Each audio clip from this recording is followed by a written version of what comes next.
This is problem 16-5. It's on page 579 of the text. For problems 1 through 8, and the data listed in table 16.2, which is just below, design a plane surface bearing using the boundary lubricated approach of section 16.5. Use an length to diameter ratio for the bearing in the range of 1/2 to 1.5. Compute the PV factor and specify the material from page 16.1.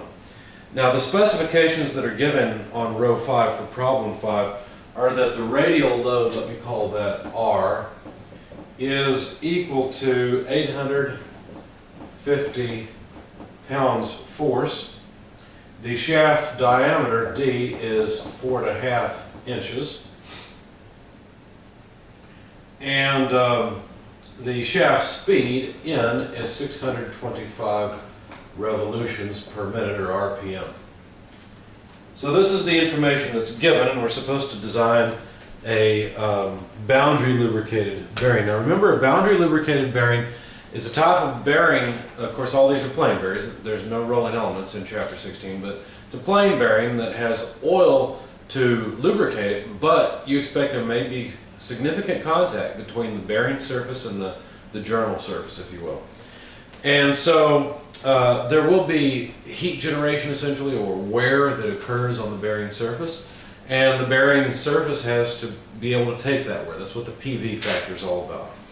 Alright, so actually let me change my mind and call this F instead of R, but to be clear, this is a radial load that's acting that the bearing has to support. The piece of information I haven't written down, or one of them, is that the length to diameter ratio needs to be between 1/2 and 1.5. And I believe that's everything. So how do we solve this? Well, there's actually a step-by-step procedure back in the chapter that you should reference if you're watching this video. So if you're on the video, go back to page 561. You'll see a procedure for designing boundary lubricated plane surface bearings.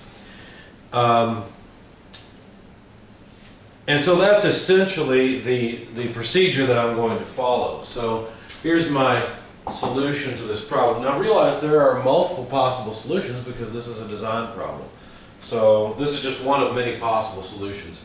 The first thing I did is I let L over D equal 1 so that the length of the bearing would be 4.5 inches. In case you're wondering what I'm talking about, basically I'm designing a cylindrical bearing setup.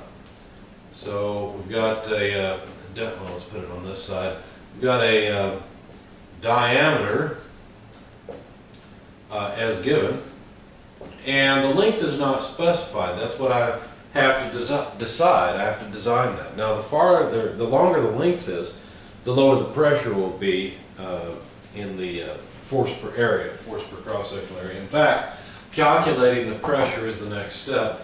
It would be the force applied, which is applied radially, divided by the product of the length and the diameter. Essentially what we're doing here is we're calculating the force per area, where the area is the projected area of the bearing. Okay, so hopefully you can see that on the video. It's just a rectangular area. That's why it's length multiplied by diameter, D.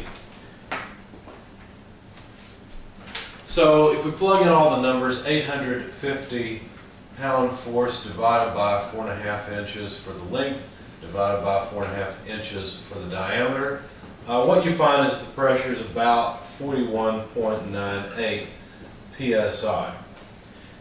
Now that's part of what's going to cause wear in the bearing surface. The harder the bearing is pressed, or the journal is pressed into the bearing material, the more wear that's going to occur. Now, also the wear is proportional to the velocity, the tangential velocity. As this journal turns, there will be some tangential velocity. Let me draw that in yet another color. So there will be some tangential velocity, and I need to know the magnitude of that tangential velocity. Well, that's determined by the diameter and the speed. Now, here's a simple equation that puts it all together. That tangential velocity, V, is equal to pi over 12 times n times d, where pi over 12 is just conversion factors, so that we can put the speed in, the angular speed, in revolutions per minute, and the diameter in inches, and we will get the velocity in feet per minute out of this.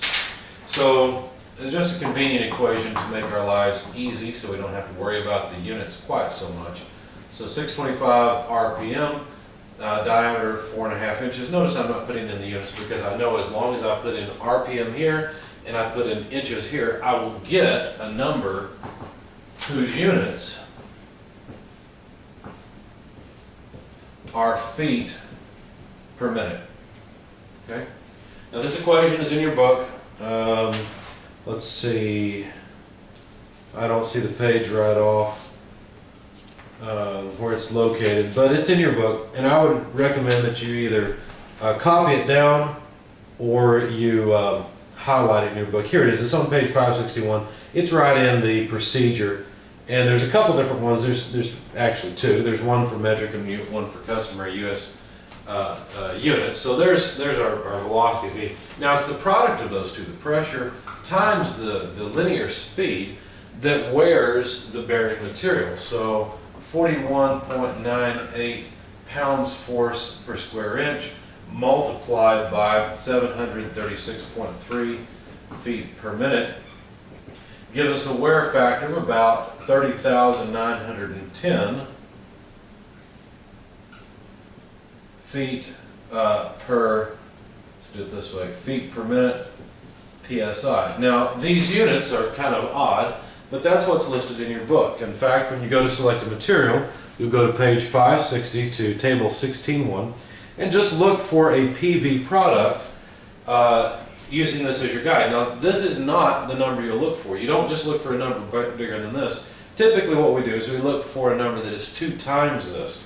So basically what I need is a material that has a PV product that is at least 62,000 PSI FPM. Now it doesn't matter whether you put the PSI first or the feet per minute first, it's essentially the same thing. Notice I've rounded up just a little bit because I'll only be able to select one material anyway. It's not like we have tremendous different materials for very high resolution, so that doesn't matter. So I'm just looking for a PV product that in PSI feet per minute has a number at least 62,000, preferably larger. Now you'll notice in the table that the numbers jump from 51,400 to 75,000. Leaded tin bronze is the weakest material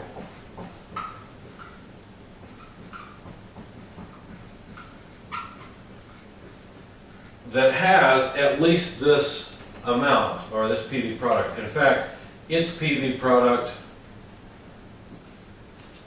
is 75,000 PSI feet per minute. So that would be an adequate material because it could take the wear that this particular design is going to cause. Now you really need to know how to modify the design in case problems happen. Let's say I picked this length sort of out of the air, right? Let's say that you could pick any length you want and you chose a shorter length. What would happen? Well, the pressure would go up, meaning that the PV product would go up.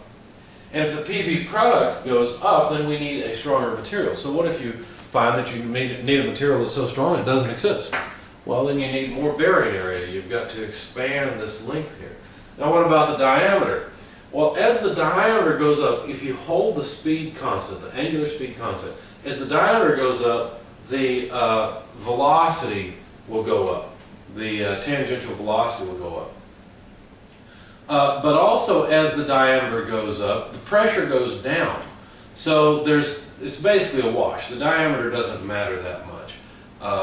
The velocity will go up. And notice basically at the end we just multiply these two together. So it's almost like the diameter just drops out of the equation.